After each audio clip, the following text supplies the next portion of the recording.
Thank you very much. If you have any questions and so on. Yeah. I just get my water. Okay. Coming.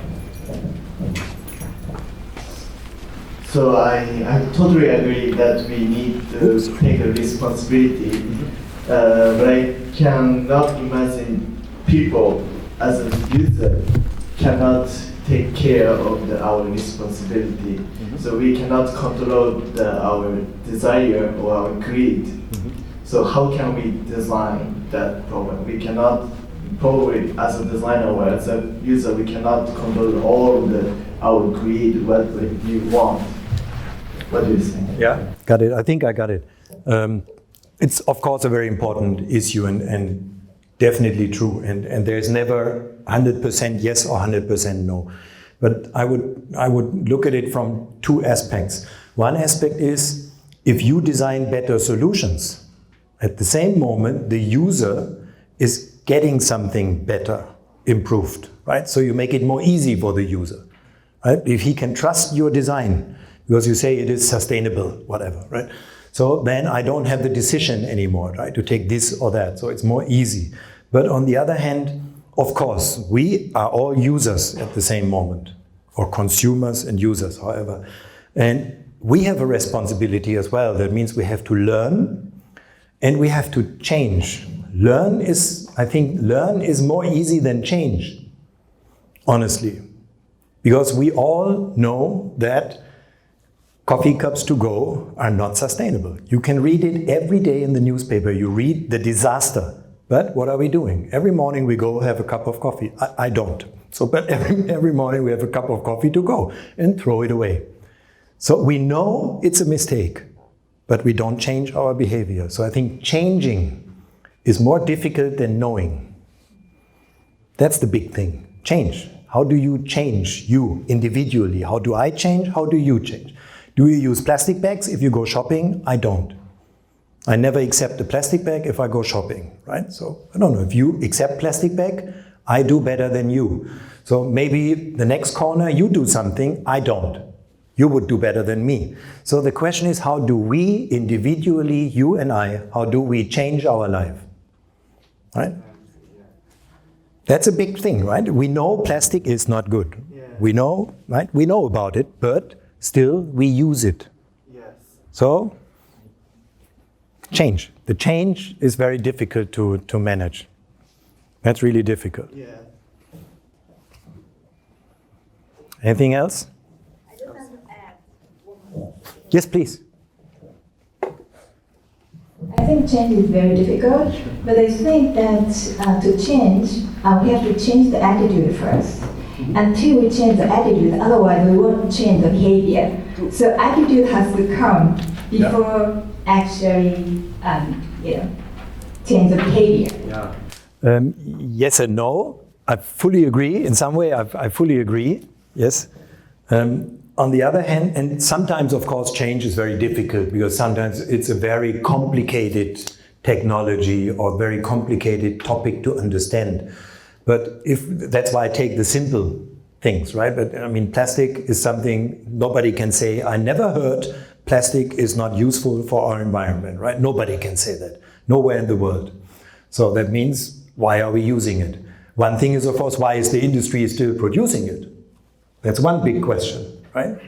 But on the other hand, if we don't use it anymore, they would stop it.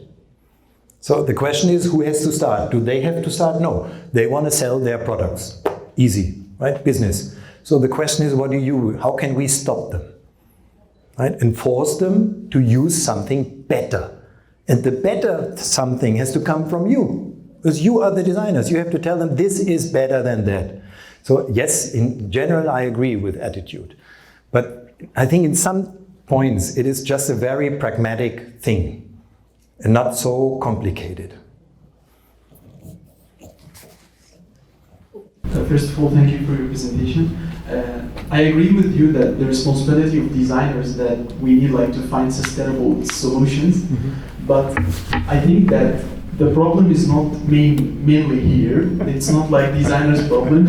The main problem is the awareness of the public. Like the public should be aware of how to like find other like sustainable solutions.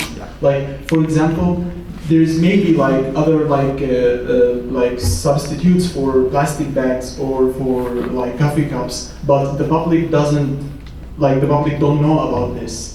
So that's why they. Oh, come on. Yeah, I think so because like if you increase the awareness of the public, so they will like get like the decision. Okay, I have decided not to use plastic bags anymore because it's very harmful, and I'm aware of that. And I will start searching for other like solutions like made by other designers, but.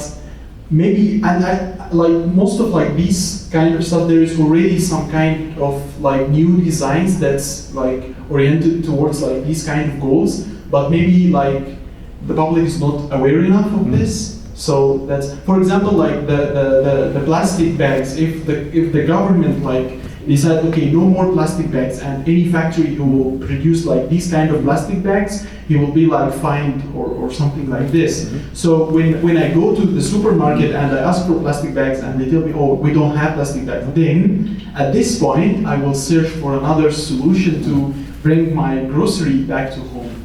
That's a very interesting point. Is it working? Or yeah, that's a really interesting topic you touched. I like it a lot, but honestly, I disagree with you. This is something. What we are all individuals, and we always love to have an excuse for our own mistakes. So this is too easy to say the government shouldn't allow plastic bags because then you don't have to think of it. I cannot read Japanese news, so I don't know how it is here in Japan. But in Europe, every day, in every newspaper, in every online magazine, you read about plastic, and how dangerous it is. There is nobody who can say, I didn't know that. This is impossible. This is our individual responsibility. Our individual responsibility. How much energy do I use? But we all like it comfortable. Right? So we have 20 products in our apartment or 30 products using electricity, right? Plug and play.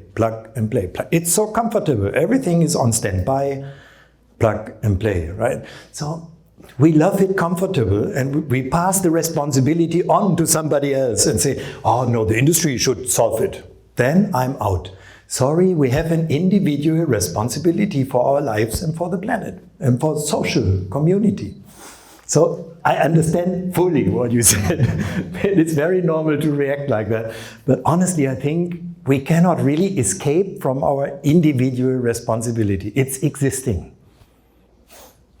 Sorry, but do not really fully agree with that, right? But this is the nice thing, right? This is exactly what I like.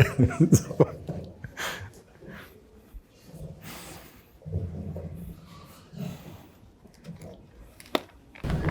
Oh, hi, Ralph. Thank you very much for the presentation. My name is Leon, so I'm one of the faculty members down here. So one of my research area is to kind of design and plan design education for children. So at secondary school level.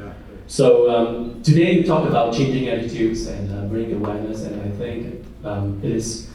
I have to agree with you because it is very important in terms of the changing attitudes within just oneself, and just individuals itself can bring about very powerful change. And I think beside designing products, and I think design can be used as a very powerful platform for education. So, and I think in Europe there is design education in the form of technology education, design technology. In UK and some countries run it as technology education, and we have it in Japan. So currently I'm working with some of the teachers in Hiroshima to design technology education, to input SDGs as themes for design projects, so as to bring about more awareness for students. And I just want to, but the thing is that I just want to bring up one point is that, but the thing about design education for secondary school or for children is not much popular in school because people think that there's not much academic rigor. But I think it is a very important platform to bring about changes through design, personal attitudes. So I'm not sure whether if iF can kind of promote much more. We are talking about future of design education, so I'm not sure whether if pre-tertiary design education will be part of the agenda for iF in the future. Thank you. I can only fully agree with everything you said, right? So definitely it would be wonderful to have it integrated as early as possible, right? But honestly, I don't think it happens somewhere in the world so far, not really. So design is still undervalued, underestimated, right? Because people don't understand it. Still the thing, the meaning and the options.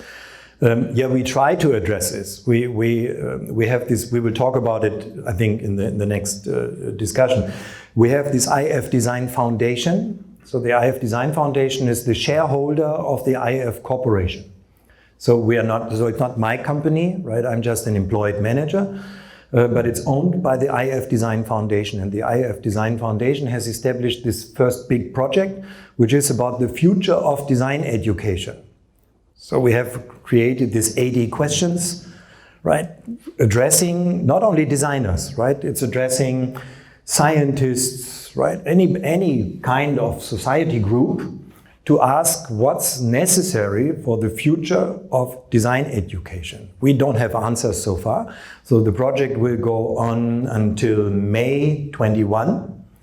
And there will be, the foundation calls it hearings. There will be hearings on all continents. And the hearings, there will be, as I say, scientists, of course, designers, professors, students, industry representatives, right, from different groups. And we have no idea what the answers may be. Maybe we have some answers, maybe we don't find answers. Right? And in May 2021, there will be a big international conference in the city of Berlin in Germany. And at that conference, the iF Design Foundation will publish a so-called white book on the future of design education. Of course, I don't know if there is some hope in this white book, or if we figure out there is no future for design education. I really don't know. So it's between here and there, right? So who knows? But we try to address it. We try to give it an awareness, a stronger awareness, yes. With our possibilities. We are as well small, but we try. Thank you very much.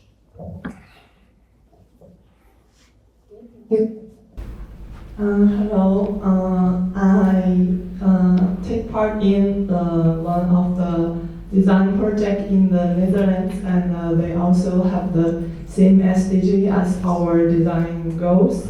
And so as a designer, I don't know so much about marketing, but yes, but this SDGs as our final goals, we have to connect our project, our goal to this SDG. So I want to ask you that how you see this kind of SDG can more connect to let it more connect to designers.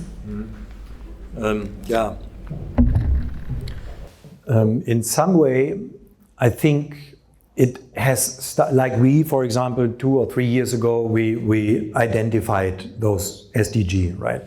As being important and in some way relevant for design. Other organizations did it as well. There's this World Design Organization. They as well use the SDG to try to establish something, right? To give it a stronger awareness. Regarding designers, I think for designers it should be very easy to understand, right? I think. Because usually as a designer, you think about people, right? Yeah. Engineers think about technology, you think about people. So for you, it should be more easy. For engineers, it will be much more difficult. They will say, what? What? Yeah. Huh? It's true, but I think, I think the designer is more this is kind of more connected to marketing. I think just how help designer to up the demand of marketing. Yeah. Also connect. As I have a marketing background, I may I may be critical with marketing. I think marketing is not really following SDG. Marketing is using it for promotion, but not really following SDG because it's very complicated to really make a business out of it. Right? So marketing is more like, of course we are sustainable, right? This is what marketing will say, but if they can prove it, I have my doubts. So this is a marketing thing. But for you, for the creatives, I think you should understand the meaning, the deeper meaning behind, and you should be able to really to try to address one or two or three of those things. But of course it's complicated. I never said it's easy, right? It's complicated, I think, agree. But marketing people will not really follow the principles of those SDG, no. Don't expect that, no. That's a different profession. This is not the job of marketing. Thank you.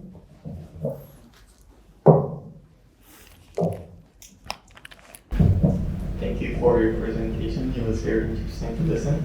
I'll be working for a car company as a designer next year. Okay. And in terms of sustainability, the competition in car industry is so fierce that they chase 1 cent marginal gain for each part, so they can produce a cheaper car by $1 maybe.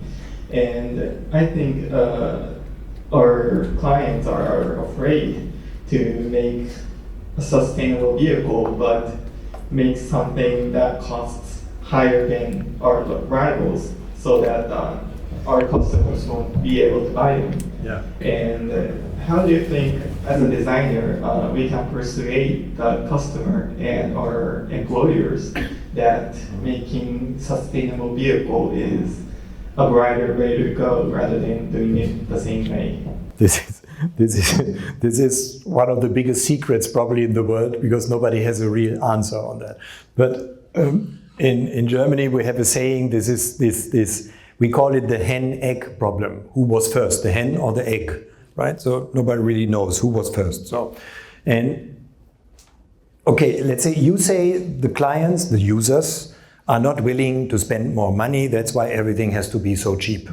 Okay, I say the clients are willing to spend more money if you really explain that it's more sustainable. So how can we find out if you are right or if I am right? Right? You have to try. If you don't try, you cannot find out. And the typical marketing argument, right? I remember a friend of mine, a German designer, he used to work for larger number of Japanese companies, right? As an external designer, right? He was hired as a design studio. And he always had meeting with marketing teams as well. Right? And the marketing teams, this is exactly the same thing. And so let's say he did printers, some printers. And he did it in white and silver. Okay? Then marketing team came and said, we need it in blue and yellow and green. And he said, why? The marketing people said, because the market wants it. Right? And then he asked, how do you know? And they said, we know the market wants it. And then he asked a very good question. He said, okay, how many printers will you sell more if I do it in these 3 colors? So they say, we don't know. So he said, why should I do it in these 3 colors if you don't know if you can sell it? So this is this typical thing, right? Everybody will say, it has to be cheap because the client doesn't spend more money. How do we know? I would always really try, that doesn't mean I have endless money, but whatever I buy, I try to buy something of good quality. Long lasting, nice material, right? Yes, it costs a little bit more, but if I buy a nice pen, so I have this very nice Lamy pen made of wood, I will use it for the rest of my life, for sure, right? So it's relatively cheap because it lasts very long, okay? So I think consumers are not stupid. So your car buyers, they are not stupid. I think it cannot be double of the price, of course not. But if it's a little bit more expensive, I could imagine, I don't know, I could imagine that they are willing to spend more money on it. This is the typical thing, cost-driven, right? Everything cost-driven. 1 cent more? No, impossible. Nobody will pay for that. How do we know? We don't know. We just estimate. And that's why everybody does the same. The entire car industry, everybody does the same thing. Everything is cost-driven, cost-driven, cost-driven, right? So maybe the one who is really doing it more sustainable will be super successful. Who knows? You have to ask these kind of questions. You have to ask next year, right? This is your responsibility to challenge them, to really challenge them. Yeah, really, and ask why. How do you know?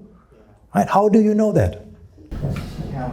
Well, we've seen some examples in late recent years. For example, BMW i3 that was very focused on bio-sustainability. They use many recycled materials. But I personally didn't see it sell as well as other compact electric vehicles. So, and I think the employers think the same way in terms of producing electric vehicles. So, if I'm wondering if they should try again to make something with a similar concept or go in a different direction. And yeah. You mean the i-Series, right? BMW i-Series? Okay. Okay. I have to say I'm really a fan of the car industry. The car industry can move unbelievable many things because they have all kind of options. They have all resources. They have a lot of money. But on the other hand, I'm very critical with the car industry because for very long time, decades, they did not really invest in new technology. Right? Engine technology. So, and taking BMW and the i-Series, right? Honestly, I think the i-Series was one thing, it was a marketing thing.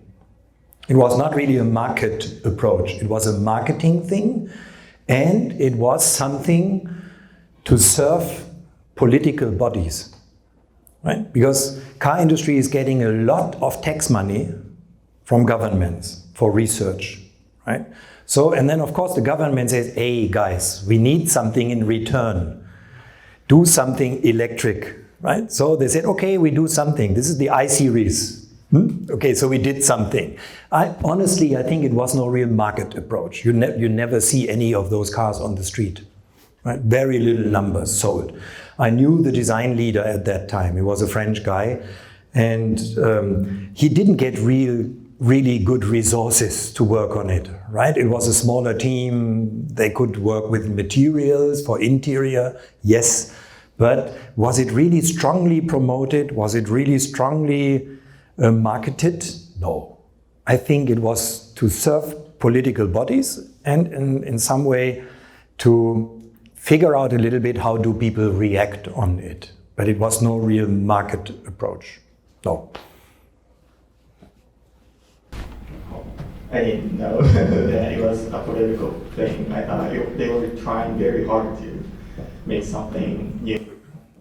No, I don't. Honestly, I don't. Because they make so much money with traditional engines. This is where the money comes from, right? Gas engine, diesel engine. So why should they kill this income without strong pressure? Why should the car industry really kill it without strong pressure? Now they have the pressure because now in China, 30% must be electric cars, right?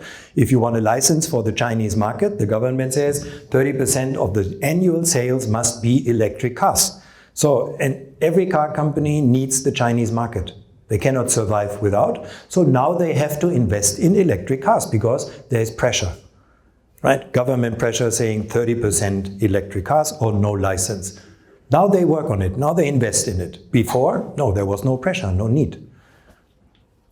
No pressure, no reaction. Sorry, this is industry. That's very normal, it's very normal.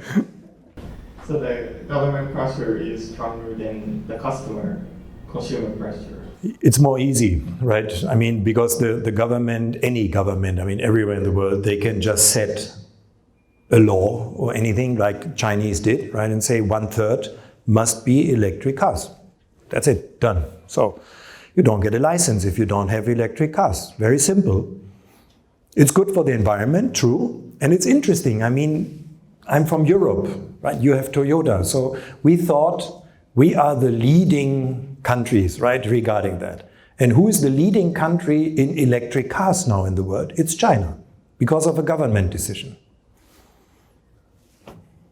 So traditional things can change immediately with one decision, right? Then the market is turned around, right? And now China is the market leader in electric cars. Who would have expected that 5 years ago? Nobody. Right? So I like the questions, by the way, very much. That's what I hoped we would have. Thank you very much for that. We have a lot of questions, and we would like to have one more question, if you have.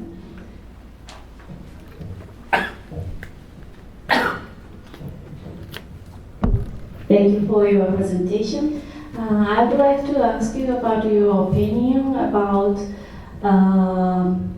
idea of shrinking industry or market, because I think the conflict of growth economics has a conflict with SDGs, because population is decreasing, and economy or market also could be more smaller and smaller, and that's directly connected to SDGs goals. But so I'm a member of SDGs design unit of this faculty. So I'm thinking now this idea, but some older people doesn't agree with this attitude, maybe.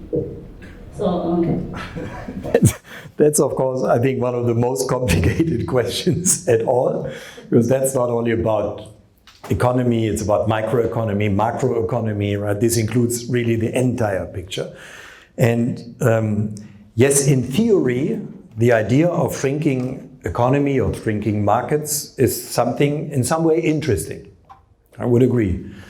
In practice, I cannot really imagine, because we have people need jobs. So one question is, if we have shrinking economies, where are the jobs going, right? What's going to happen with people who lose jobs? Right now we read about the German bank, for example. German bank is releasing, they have many problems, they made very many mistakes in the past. So right now they release 6,000 bankers, right, will be fired. So it's because they made mistakes. It's in some way a shrinking economy as well, because they made mistakes, right? So then we always say we have to solve it social friendly. That means the oldest have to go first, right? But meanwhile, car industry is similar. They have reached already the age of 50. So now they fire already people around 50. With 50 in Europe, for example, it's very difficult to find another employment. You are too old, unfortunately, right? So that means if more and more people, 50 or even younger now, lose their jobs and they cannot find new jobs, how do we solve that? That would be one of my biggest concerns, right? Because people need jobs. We need money from some government needs money. Our social system is based on tax income. If tax income is shrinking, our social system is probably breaking down. So this is very complex, right? Honestly. So I just tried to touch in some way. But this shrinking economy or shrinking markets or industry, in some way, I would prefer changing, honestly. I would prefer change, but not shrink. I think the change is the important thing. Shrinking is something, for me, I'm a marketer, so for me it sounds a little bit dangerous, threatening. I would see more risks than advantages.